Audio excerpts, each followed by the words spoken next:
Bersyukur dengan kegiatan pendalaman Alkitab ini yang diharapkan banyak jiwa mengalami pertobatan dan dipulihkan Tuhan.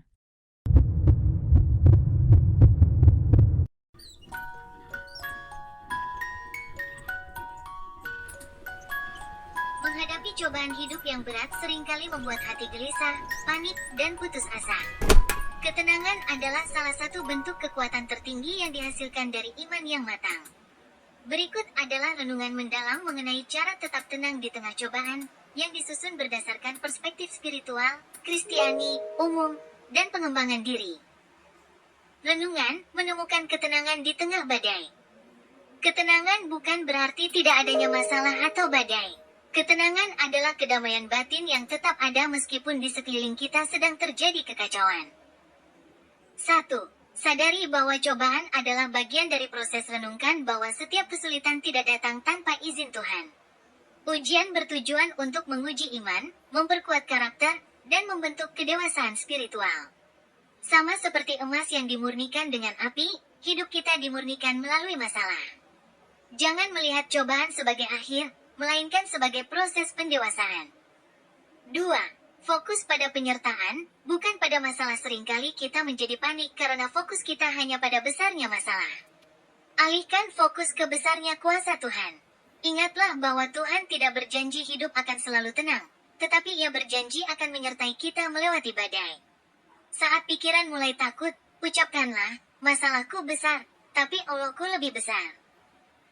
3. Ketenangan adalah kekuatan. Ada kekuatan besar dalam diam dan percaya. Panik dan tergesa-gesa mengambil keputusan saat diuji hanya akan memperburuk situasi.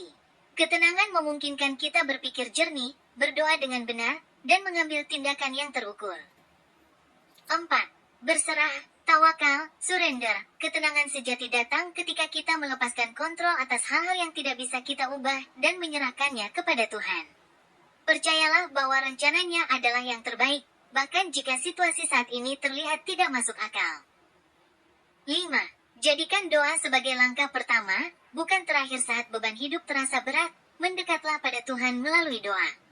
Doa memberikan kekuatan baru dan pengharapan, Roma pukul 15.13, Filipus 4:6-7. Mengadukan masalah kepada Tuhan akan memberikan damai sejahtera yang melampaui segala akal. Pembahasan lengkap cara melatih ketenangan. 1. Menerima kenyataan, acceptance. Jangan menyangkal atau menyalahkan keadaan. Terimalah bahwa masalah itu ada, dan mulailah bersikap tenang tapi bertindak. 2.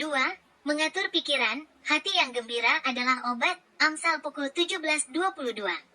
Hindari pikiran negatif dan fokus pada hal-hal yang benar, mulia, dan perlu, Filipi 4:8. 3. Meneladani tokoh iman, contohlah para nabi atau tokoh Alkitab yang tetap tenang meskipun menghadapi penderitaan hebat karena percaya pada akhir yang baik dari Tuhan. Dan 4. Bersyukur, temukan satu hal kecil untuk disyukuri di tengah kesulitan. Bersyukur mengubah perspektif dari kekurangan menjadi kecukupan. Ayat, renungan kunci. Serahkanlah segala kekhawatiranmu kepadanya, sebab Ia yang memelihara kamu. 1 Petrus 5:7, Tuhan itu dekat kepada orang-orang yang patah hati, dan Ia menyelamatkan orang-orang yang remuk jiwanya. Mazmur 34:19. Kesimpulan, cobaan adalah tamu yang tidak diundang, namun bagaimana kita menyikapinya adalah pilihan kita. Tenanglah, karena Anda tidak berjalan sendirian. Penyertaannya sempurna.